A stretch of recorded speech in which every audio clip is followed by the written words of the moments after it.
Vamos a atender un tema, hermanos, y no sé, estaba pensando en principio por la información, creo que va a ser el sermón más largo.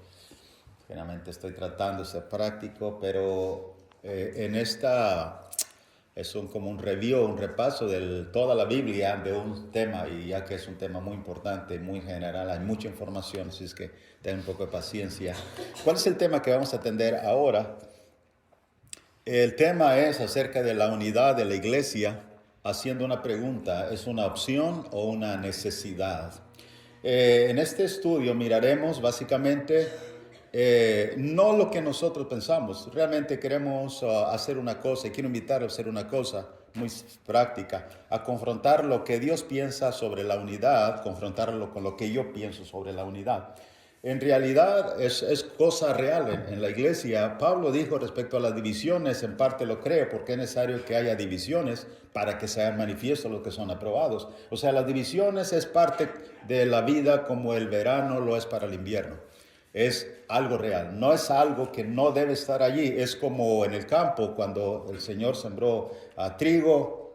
Es imposible, irrefutable, innegable decir que no haya cizaña. Entonces, hermanos, la pregunta aquí básicamente es, confrontando con mi opinión de la unidad para Dios, ¿qué es? Y todo el recorrido del estudio será, ¿qué piensa Dios acerca de la unidad? En la Biblia tenemos información para ello y claro que sí. Vamos, hermanos, a entender que la unidad es algo que no es algo que sea fácil de conseguir. ¿Recuerda usted judíos y gentiles en las cartas de Pablo en el Nuevo Testamento? Fácil de entender. Sabemos todos que la armonía es algo fácil de perder, claro que sí. Podemos tener en un momento al otro día simplemente en la iglesia ya no hay armonía entre algunos. Es muy fácil. Hay muchas cosas que están en contra del carácter, somos diferente carácter, diferente cultura, diferente inclusive país y diferente formación de la familia, puntos de vista, diferente apreciación de las mismas escrituras. Hay diferencias entre unos y otros sobre conceptos. Todos sabemos que la unidad es algo importante, pero la pregunta es, ¿qué tan importante? ¿Qué tan importante creemos que sea la unidad en la iglesia? ¿Qué tanto nos preocupa si hay o no hay? ¿Cuáles son, otra pregunta, cuáles son las consecuencias si no hay armonía en la iglesia? ¿Usted puede saber eso? ¿Puede medir las consecuencias si no hay unidad en la iglesia? Sí, sí se puede. Claro que sí. La palabra de Dios es la que revela las consecuencias, así como la paga del pecado es muerte. En esta lección vamos a ver el énfasis que Dios, hermanos, escuchen esto, y lo digo de una forma muy personal y respetuosa. Quiero yo y queremos todos saber qué Dios piensa, no tú ni yo, qué Dios piensa sobre el tema de la unidad en las Escrituras. Acompáñenme y abriendo la palabra de Dios, hermanos, con todo respeto. Primero, en la Biblia encontramos que en el jardín del Edén encontramos un claro tipo o figura de la iglesia en la persona de Eva, la madre de la humanidad, empezando desde Génesis. Por ejemplo, en Génesis 2, verso 21 al 23, dice que Jehová Dios, al crear la mujer, hizo caer sueño profundo sobre Adán y mientras éste dormía tomó una de sus costillas y cerró la carne en su lugar.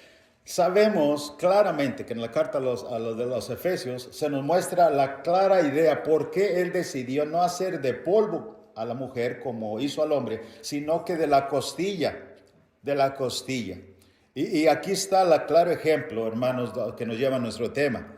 Dice que entonces de la costilla hizo una mujer, la trajo al hombre. 23, dijo Adán, ahora este hueso de mis huesos, carne de mi carne. No te viene esa expresión. ¿Qué significa esto? Bueno, hermanos, ¿recuerda usted en Juan capítulo 19, verso 32 y 34? Cuando Jesús murió primero y a los malhechores le quebraron los huesos de las piernas para que se desangrase y muriese.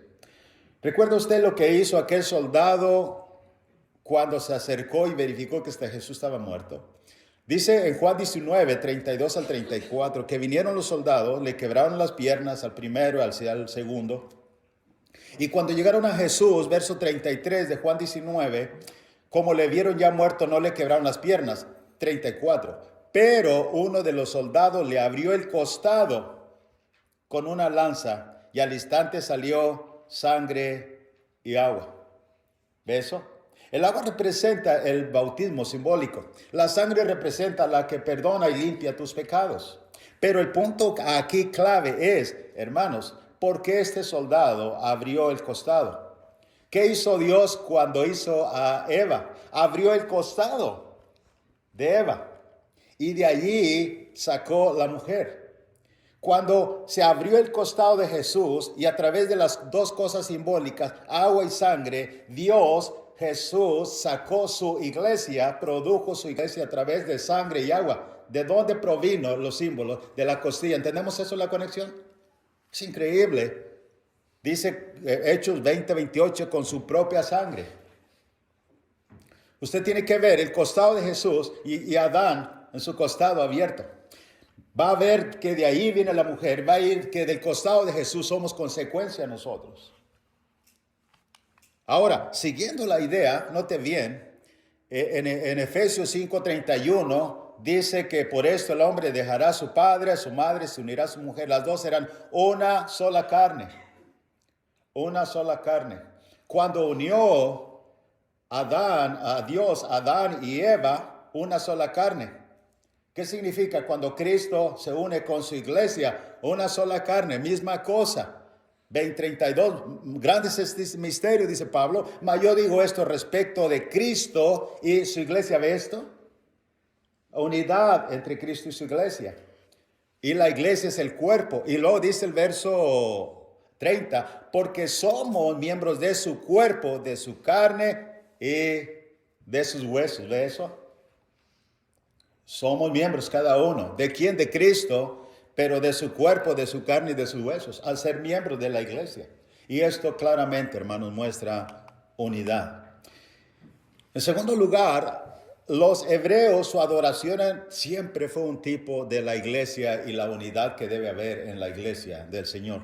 Vea conmigo ahora. Por ejemplo, piense en la Pascua. Detengamos un momento en la Pascua. Por ejemplo, en la Pascua, dice el verso 23 de Éxodo 12, que ellos, verso 21, iban a tomar en un lebrillo sangre, iban a sacrificar el cordero, le iban a poner dinteles de las puertas, para cuando pasara el heridor no hiriera a los primogénitos de los israelitas, sino los primogénitos de los egipcios. Entonces dice el 23 que Jehová pasará hiriendo a los egipcios cuando vea la sangre. Note bien, la iglesia tiene que ver con sangre, la sangre de Cristo Jesús, y desde acá está anunciándola ya. Vea la sangre en el dintel y en los postes pasará Jehová aquella puerta y no dejará entrar al heridor en vuestras casas para herir.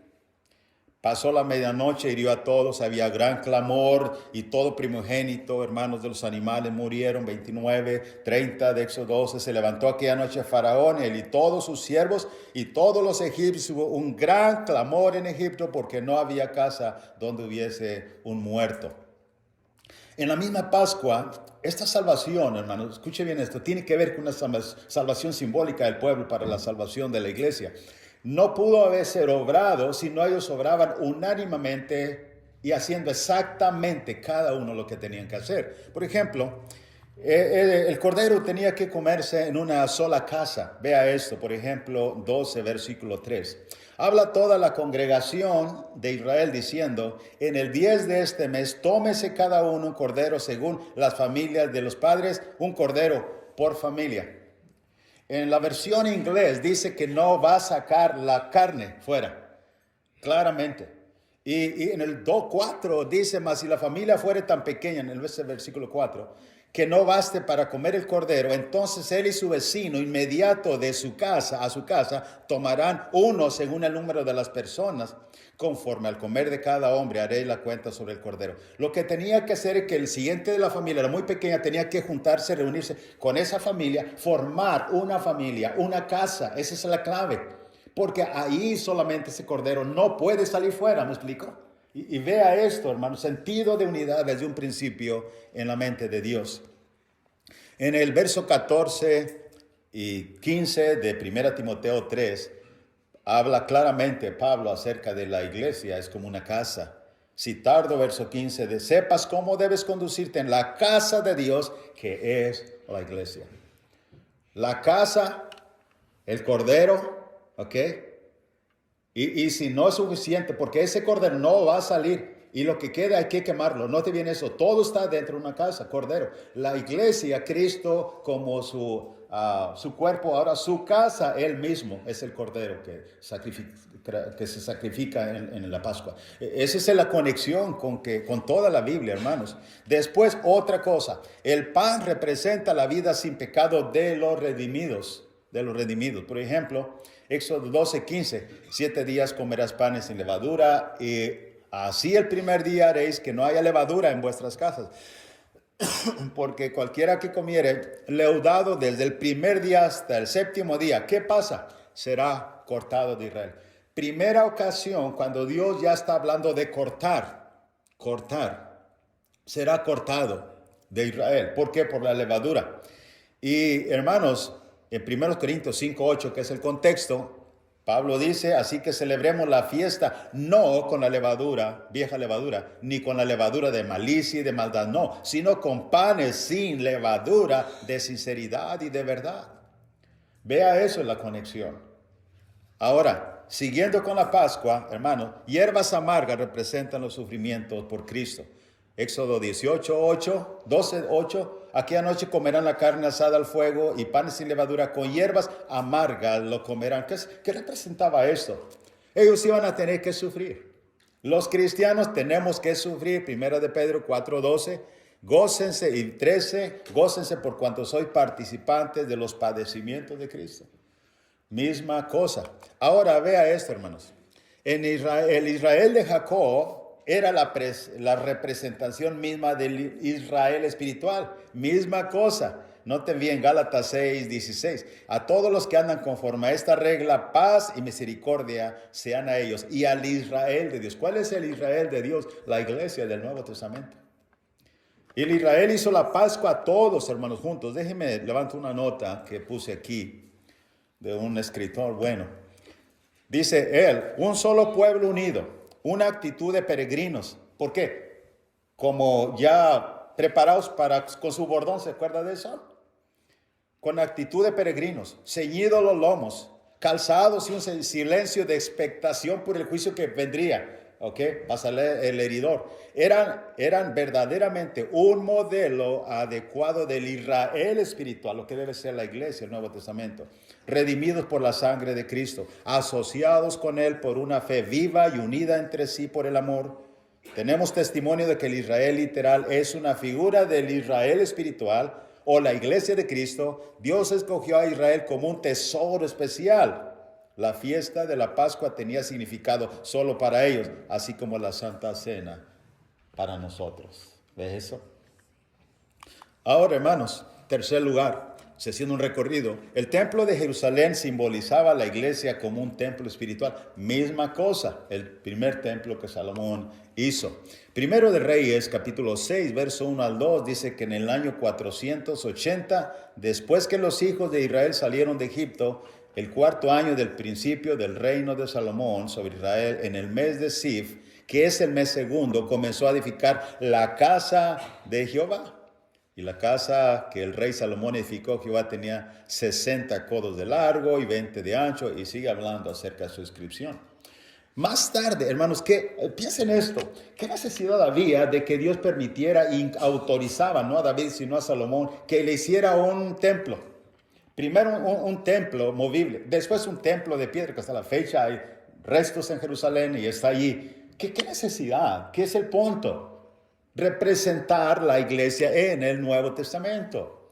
1 Corintios 3, 9 y 10 dice, porque nosotros somos colaboradores de Dios y vosotros sois labranza de Dios, edificio de Dios. Efesios 2, 20, 21 dice que edificado sobre el fundamento de los apóstoles, 20, 21, en quien todo el edificio bien coordinado va creciendo para ser un templo santo en el Señor. Note bien, hermanos, la versión Biblia, lenguaje actual en este 21, dice, estamos cuidadosamente unidos en Él y vamos formando un templo santo para el Señor. Otro texto muy clave aquí es 1 Pedro 2:5, vosotros también como piedras vivas, figurativamente, así como el templo que edificó Salomón, ser edificados como casa espiritual, sacerdocio santo, para ofrecer sacrificios espirituales aceptables a Dios. Dios sabía, hermanos, que había muchos dioses en el Antiguo Testamento y quizás algunos templos, pero el templo principal era el que erigió Salomón, y los sacrificios que él aceptaba bajo el antiguo pacto venían solamente del templo de que Salomón edificó. Hoy en día la misma cosa. ¿De dónde Dios acepta los sacrificios que son aceptables para Él? ¿De cualquier grupo religioso? No, de la iglesia del Nuevo Testamento, que son como piedras acomodadas para ofrecer sacrificios espirituales a Dios. ¿Ve el sentido de unidad de la iglesia en todo esto, hermanos? 1 Corintios 3:16, ¿no sabéis que sois templo de Dios y que el Espíritu de Dios mora en vosotros? Los apóstoles usan un lenguaje figurado muy claro para mostrar cómo el templo literal del Antiguo Testamento y su servicio eran tipo de un servicio espiritual bajo el Nuevo Testamento. Eso es, hermanos, irrefutable, claramente dicho en el Nuevo Testamento. Jesús dijo en una ocasión, en Marcos 3:25, si una casa está dividida contra sí misma, tal casa no puede permanecer. Otra ley irrefutable, una verdad irrefutable. ¿Qué tan importante en realidad es la unidad de la iglesia? ¿Es opcional? Es la pregunta que estamos siguiendo. ¿Qué piensa Dios acerca de esto? En cuarto lugar, ve algo más. Las enseñanzas de Jesús, saltamos un poco al Nuevo Testamento, las enseñanzas de Jesús contienen la idea clara de unidad en la iglesia. Dice, ¿cómo? ¿Dónde? Vea esto. Primero, Jesús habla acerca de un pastor y unas ovejas en el libro de Juan. Y mire lo que dice en Juan 10, verso 14 al 16. Yo soy el buen pastor y conozco mis ovejas y las mías me conocen. Vea eso, me conocen. Así como el Padre me conoce, yo también conozco al Padre y pongo mi vida por las ovejas. También tengo otras ovejas. Miraremos a continuación esto. ¿Sabe usted que cuando estábamos en Jericó, Will y yo y Luke estaba disertando un discurso sobre lo que fue la destrucción de Jericó y las piedras, cómo cayeron? Me distrajo, tengo un video de hecho, porque me distrajo porque en el fondo allá atrás hay una parte baja y unas palmeras, y cuando hay un camino ahí, y cuando estaba disertando el discurso Luke, miré claramente atrás, hermanos, y me dije, wow, así es real. Había una fila grande de ovejas, y un hombre iba enfrente de ellas, y no iba haciendo nada de llamamiento ni de ruido. Él iba caminando, ¿verdad? Así como en el tiempo antiguo, y toda la fila, no sé cuántas serían, 100, 150 ovejas, en un caminito, todas iban detrás de ese pastor. Y me recordó este texto precisamente. Me conocen, me siguen. Vea esto, hermanos. Y hay el texto del verso 16 de Juan 10. También tengo otras ovejas que no son de este redil. Usted sabe quién tuerce este texto. Dicen, nosotros somos esos. Pero ¿qué es la idea de tengo otras ovejas? Y dice, note bien, habrá un rebaño y un pastor. Sentido de unidad de Dios. ¿Cuál es el contexto de Juan, este capítulo? Efesios 2, 14 y 15. Porque Él es nuestra paz, que de ambos pueblos hizo uno. Está hablando de judíos y que iba a traer ¿a quién? A los gentiles.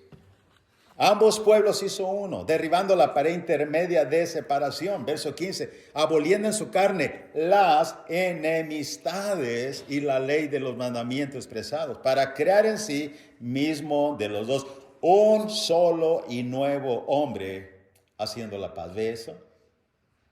¿Qué es eso, hermanos? Un sentido de Dios urgente de unidad a través de toda la Biblia para los suyos. Por eso dice, y habrá un rebaño, Juan 10, 16, un rebaño y habrá un pastor. No tiene sentido la desunidad para Dios, ni tiene razón de existir. En Hechos 20, 28 tenemos la palabra también, mirad por todo el rebaño, para apacentar la iglesia del Señor. La iglesia es el rebaño. Hebreos 13, 17, obedecer a vuestros pastores, sujetados a ellos. Ese es el arreglo que Dios puso para mantener una unidad en la iglesia.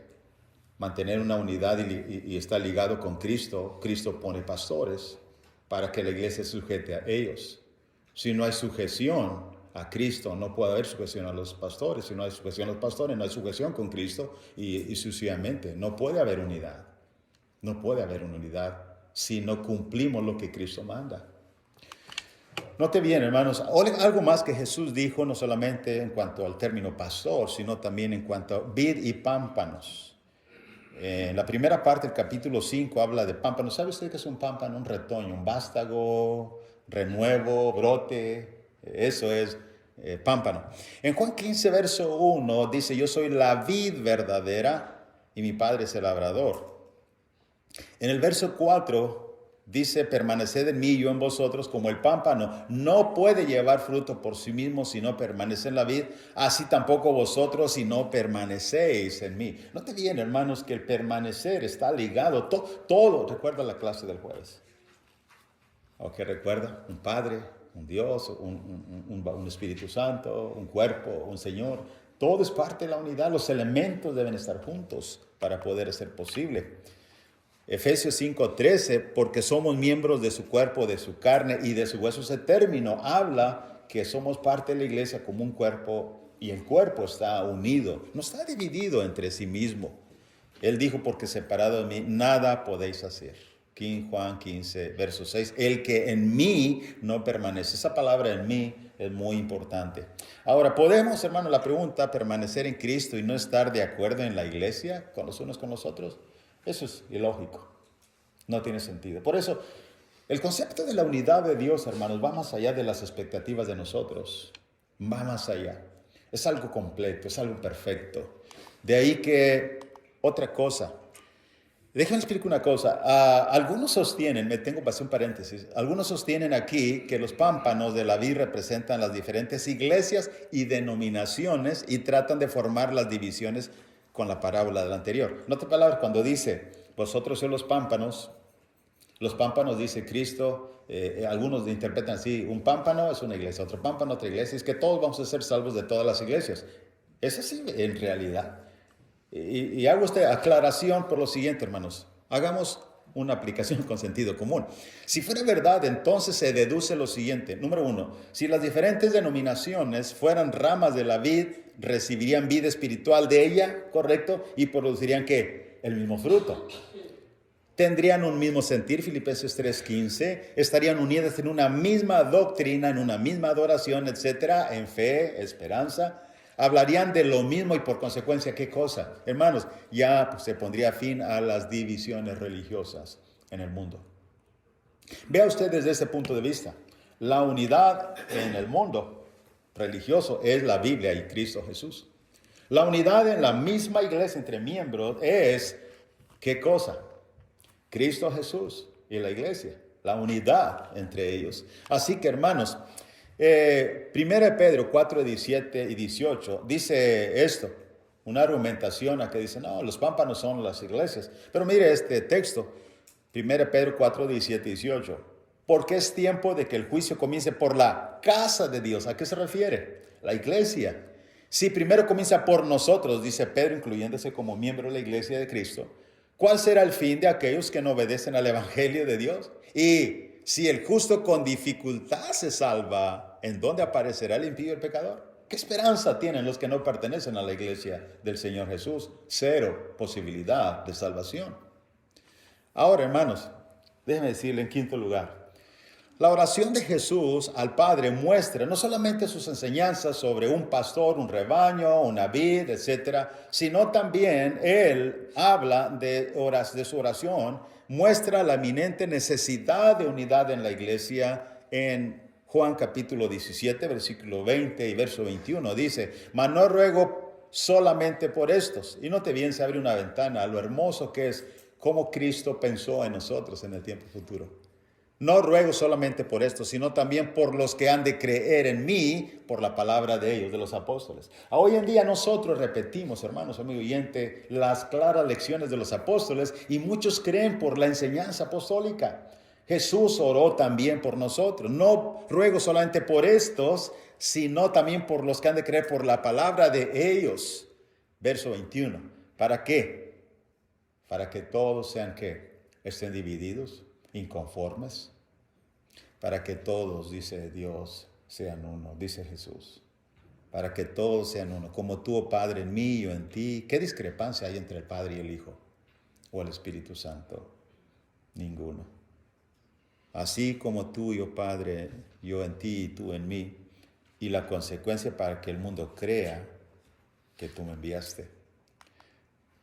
Note bien, hermanos, para que sean, verso 23, para que sean perfectos en unidad, para que el mundo crea que tú me enviaste. Hermanos, la oración de Jesús fue contestada. Usted dice, hermanos, ¿cómo estamos? No creo. No, déjame decirle que sí fue contestada. Sí fue contestada. Vea lo que hizo la primera iglesia en Jerusalén, la primera iglesia local. En Hechos 4:32, y la multitud de todos los que habían creído eran de un corazón y un alma. De un corazón y un alma. Y ninguno desea ser suyo propio, nada de lo que poseía, sino que tenían todas las cosas en común. Lo que en ocasiones perdemos nuestra perspectiva es, hermanos, que tenemos un solo Padre. No éramos inútiles para poder obrar la salvación, y Cristo obró toda la salvación a través de su sangre y su sacrificio. A veces nos olvidamos, hermanos, como dice Pablo, perdónense unos a otros como Cristo también los perdonó. Olvidamos que fuimos perdonados nosotros y no queremos perdonar. Y olvidamos tantas cosas. Pero note bien lo que él dice, sí se cumplió y existe. Eran de un corazón y un alma. Otra cosa, recuerda el texto que dice, para que el mundo crea que tú me enviaste. Se cumplió también. Mire esto lo que dice Hechos 2:47. Alabando dice, tenía favor con todo el pueblo. Busque otras traducciones sencillas. Dice que tenían favor. Ahí hallaba gracia el pueblo. Tenía gracia ellos delante del pueblo. Los miraban con agrado el pueblo. Porque eran de un corazón y un alma. La persona conoce y sabe, siente la unidad o la tensión. Y esto es, hermano, lo que pasaba. Tenían favor con todo el pueblo. Número 6. Los mandamientos, hermano, no solamente eso, dije que el sermón es largo, apuro un poquito. Los mandamientos de Jesús para la iglesia, ¿sabe usted que también reflejan un deseo claro de unidad de parte de Dios? ¿Qué piensa Dios sobre nosotros, sobre la iglesia local? Note bien, hermanos, los mandamientos. Por ejemplo, el bautismo. El bautismo es una clara reflejo donde Dios quiere que estemos en armonía, en unidad en la iglesia. En 28:19 de Mateo dice, por tanto, id y haced discípulos a todas las naciones, bautizándolos en el nombre, en la autoridad del Padre, la autoridad del Hijo y la autoridad del Espíritu Santo. Vea eso. Eso refleja precisamente, hermanos, que nosotros necesitamos tener unidad. ¿Por qué? Explico esto. Las personas penitentes con fe que quieren ser bautizadas para perdón de sus pecados son sujetos apropiados, personas apropiadas para el bautismo y la membresía de la iglesia. ¿Por qué? Porque pueden ser bautizados en la autoridad del Padre, vea esto, ya que reconocen su justicia, su amor y su misericordia. Pueden ser bautizados en el nombre del Hijo, ya que reaceptan como justicia, santificación y redención en el nombre del Espíritu Santo, ya que han venido bajo su dirección iluminadora y purificadora. Así que una persona, escuche bien esto, apta para el bautismo está en armonía con ellos tres. Y cuando es bautizado en la autoridad de los tres, entra automáticamente en la unidad con ellos. Es exactamente lo que pasó hace poco, el día que se bautizó Paul en la noche, ¿recuerdan? Esto entró él automáticamente en la unidad de los tres. ¿Qué si el Padre y el Hijo no estuviesen de acuerdo? ¿Se bautizarían en la autoridad de los tres? No es posible. Pero esto muestra una perfecta unidad y armonía. ¿Cómo entramos a una unidad nosotros, hermanos? Así que al entrar en una relación con Cristo, automáticamente entramos en una unidad con su iglesia, que es su cuerpo. Es obvio. No te venga Gálatas 3:27. Porque todos los que habéis sido bautizados en Cristo, de Cristo estáis revestidos. Los primeros 3 pasos que realizamos en el bautismo es sepultura juntamente con Él. Muerte juntamente con Él. Sepultura juntamente con Él. Y resurrección juntamente con Él. ¿Qué es nuestro destino final, nuestro reto? Hermanos, ir al cielo. Todos queremos ir al cielo. Recuerdo que alguien dijo, Yo quisiera ir al cielo así, pero no quisiera que el hermano estuviera allá. Bueno, quizás habrá dos cielos, quizás habrá dos moradas. Me recuerdo que hace muchos días, años en México escuché eso. Eso no es posible. Eso no es posible. ¿Ok? Dice, voy a aguantarnos aquí en la iglesia, aguantarlo mientras esté en la iglesia. Y ya cuando moramos, entonces sí, ahora sí, ya va. Porque vamos a estar lejos de las moradas. Hermanos, eso teoría. No sé. Pero mire, el punto es, dejándonos ejemplo para que sigamos sus pisadas. Aquí está, Romanos 6, 4 y 5. ¿Ok? Ahora, Amós, capítulo 3, verso 3 al 5, dice, la pregunta es, estamos mirando cómo no tú ni como yo, cómo Dios mira la unidad entre nosotros en la iglesia. Y mira esto lo que Dios dice, hermanos, a través de su profeta. Amós 3, 3. ¿Andarán dos juntos si no estuvieran de acuerdo? Y usted dice, tal vez sí. A lo mejor sí, tal vez no. Bueno, leamos el contexto. Verso 4. ¿Rugirá el león en la selva sin haber presa? No. ¿Dará el leoncillo su rugido desde su guarida si no apresare? Tampoco. ¿Caerá el ave en el lazo sobre la tierra sin haber cazador? Absolutamente no. ¿Se levantará el lazo de la tierra si no ha atrapado algo? No, lo dejan allí para atrapar algo. No. Entonces, ¿andarán dos juntos si no estuvieran de acuerdo? El concepto de Dios es no, no y no. No es posible, hermanos. No es posible. Simplemente es no. Ahora, no solamente en el mandamiento del bautismo, Dios, Jesús, el Espíritu Santo reflejan que debe haber unidad en la iglesia, sino también la comunión que se tiene en la Santa Cena. Apenas tomamos el pan y el jugo hace unos minutos, ¿correcto? Vea esto, analícelo. Que lo que Dios en su intención, nuestro Padre, nuestro Creador, nuestro Hacedor, dice esto. Note bien, 1 Corintios 10, versos 16 y 17. La copa de bendición, Pablo, una forma retórica a los corintios. Porque, ¿qué querían hacer los corintios? Unos tomar de la cena aquí, el otro tomar la cena allá en la mesa de los demonios, etcétera, etcétera. Sin fin de problemas que tenían en ellos bajo el contexto. Pero en el 10, 16, 1 Corintios, dice, la copa de bendición que bendecimos, pregunta, ¿no es la comunión de la sangre de Cristo? Tomas la copa y tienes comunión con Cristo, quiéralo o no. Así como el punto de Pablo quiere llevar es que vas y tomas de los sacrificados los ídolos en la mesa y tienes comunión con los demonios. Eso más adelante lo va a decir Pablo. Ahora, note bien la siguiente pregunta. El pan que partimos para hacer conciencia, ¿no es la comunión del cuerpo de Cristo? ¿Qué es el cuerpo de Cristo aquí? ¿Qué representa el pan? Nosotros, hermanos. La pregunta es, ¿el pan que partimos no es la comunión del cuerpo de Cristo? La respuesta es sí. Entonces, siendo uno solo el pan, nosotros con ser muchos somos un cuerpo. O somos varios cuerpos divididos. Todos participamos de aquel mismo pan. Hermanos, note bien la palabra participamos. Participamos es del griego koinonia o koinonia. Y esa palabra es preocupante porque es participación. Todos participamos de ese pan. Todos. Cuando usted come del pan, participa. Y la pregunta es, ¿tiene comunión con los demás? ¿Sí o no? Y si tiene, ¿cómo es que tiene comunión y no está de acuerdo con los demás? Hermanos, esto es serio. Dios nos dice, realmente ha estructurado mandamientos tan perfectos que muestran la unidad y la verdad. Ahora miro que tiene un concepto muy diferente al que yo tengo, muy formón personal. 1 Corintios 10, 21. No podéis, es un rotundo no, no podéis beber la copa del Señor y la copa de los demonios. No podéis participar otra vez con una de la mesa del Señor y de la mesa de los demonios, hermanos. No se puede.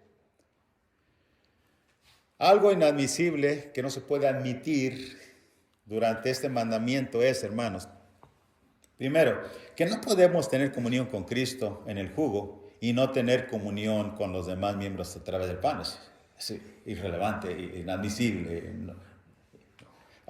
Si no se puede participar de dos mesas, no podemos estar en la unidad y en desunidad y desacuerdo, ¿correcto?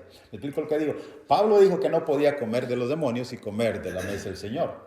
Yo no puedo estar en unidad al mismo tiempo, aparente unidad, y en un desacuerdo. No, estoy en uno o estoy en otro. ¿Me explico lo que digo? Hermanos, es inaceptable, amigo oyente, que el momento de comer el mismo pan, todos anunciemos la venida de Cristo. ¿Recuerda lo que decía hermano Juan cuando hablaba aquí enfrente? Okay. Anunciamos la muerte de Cristo cuando damos el pan. Y es correcto. Claro, es correcto. Estoy citando porque es un hecho correcto. Pero la pregunta es, ¿puedes al comer el mismo pan, todos anunciamos la venida de Cristo, pero en otras cosas no estar de acuerdo? Juntos anunciamos, pero no estamos de acuerdo. Juntos tenemos comunión con el pan, pero no estamos de acuerdo. Hermanos, ¿es admisible? ¿Se admite eso? La respuesta es no. No, absolutamente no. No, no es posible. Así que, hermanos, en conclusión, vea esto, hermanos. Vea esto. La unidad de la iglesia no es una opción definitiva, sino algo esencial y algo necesario. El no tenerla tiene, claro que sí, graves consecuencias. Graves consecuencias. Ya lo vimos en Adán. Note bien la costado donde salió la esposa, que es la iglesia. También el costado traspasado a Jesús, y nosotros somos consecuencias de un acto inmerecido de misericordia por la sangre de Jesús. Es lo que nos une. Lo podemos ver en el pueblo de Israel, la Pascua. Me pregunto si algunos israelitas no estuviesen de acuerdo, peleados unos con otros, pudieran estar juntos comiendo la Pascua. La sangre no los hubiera alcanzado, mejor dicho, el heridor no lo hubiera alcanzado. ¿Qué hubiera pasado? Es una clara y perfecta figura de lo que debe ser los redimidos del Nuevo Testamento. Hermano, no podemos apreciar, lo podemos apreciar en el pueblo de Israel, el templo que hizo Salomón, como la iglesia, como templo de Dios, del Espíritu Santo en el Nuevo Testamento. Lo podemos ver en las enseñanzas de Jesús, un rebaño, una vid. Lo podemos ver en su oración y su mismo cumplimiento de la iglesia en Jerusalén. Lo podemos entender en los mandamientos que cumplimos, empezando con el bautismo. Todos fuimos bautizados de la misma manera. Entramos en una unidad perfecta con el Trino Dios, con los tres. Y después entramos en un cuerpo donde somos parte de su carne, de sus huesos. Nuestra actividad hace crecer por la actividad propia de cada miembro. Recuerda los ligamentos, etcétera, que habla Efesios 4. Podemos entenderlo. ¿Cómo Dios hizo esto? ¿Para qué lo hizo? Para hacernos entender nosotros, sus hijos, hermanos, que la unidad de la iglesia es algo esencial, que existe o no existe. La cena del Señor, cada que tomamos el pan, el jugo, es un compromiso realmente de hacerlo dignamente y correctamente el primer día de la semana. En fin, la pregunta es, si miramos cómo ve Dios la unidad, la pregunta es, ¿qué haremos ahora nosotros? ¿Qué haremos? Lucas 11:23, Jesús dijo esas palabras, hermanos. El que no es conmigo, que hace alusión a todo el sermón, el que no es conmigo, contra mí es, y el que conmigo no recoge, desparrama. ¿Qué significa esto? Que un punto neutro no lo podemos tener. Nadie con él. En el plan divino de toda la Biblia, nadie puede adoptar una posición neutra. Otra vez Jesús dijo, el que no es conmigo, contra mí es. Y cuando habla del conmigo, tiene que ver con la iglesia. Cabeza, él de la iglesia. Él la compró. Él derramó su sangre. El que no es conmigo, contra mí es. Y el que conmigo no recoge, desparrama. No hay punto neutro. La pregunta es, ¿qué vas a hacer ahora? ¿Qué vamos a hacer ahora? Hermano, nada más hay una opción. Si tú en la iglesia local donde tú estás tienes una inconformidad con el predicador, no el predicador, dicen con los varones, los ancianos, o con algún miembro de la iglesia, una hermana con una hermana, qué sé yo, ¿qué es lo que puede ponernos en una completa unidad? Hermanos, es simple. Primero, número uno, hablarlo, externarlo, la inconformidad, porque el otro no va a adivinarlo, tu inconformidad. Y segundo, usar las escrituras. Las escrituras son las que unifican. Las escrituras son lo que manifiesta todo, dijo Pablo a la iglesia en Éfeso. La luz es lo que manifiesta todo. Pero mientras no se haga esto, no hay unidad. Dos cosas simples. Decláralo. Decláralo. Y segundo, Todo el tiempo tenemos en su providencia Dios para estudiarlo y mirarlo claramente en las Escrituras. Que Dios nos ayude a poder entender que la unidad no es una opción, no es normal, no es correcto estar viviendo en inconformidad. Que Dios nos ayude a entrar, hermanos, a esta voluntad de Dios, que no es nuestra, a través de toda la Biblia. Si estás aquí ahora, nos levantamos, cantamos un himno. ¿Quieres venir a la unidad con Cristo Jesús? Empieza con los 3 pasos. Obedece al bautismo. Muere, sé sepultado, sepultada y resucita. Resucita para una vida nueva, en una relación con Dios. Nos ponemos de pie para cantar el himno.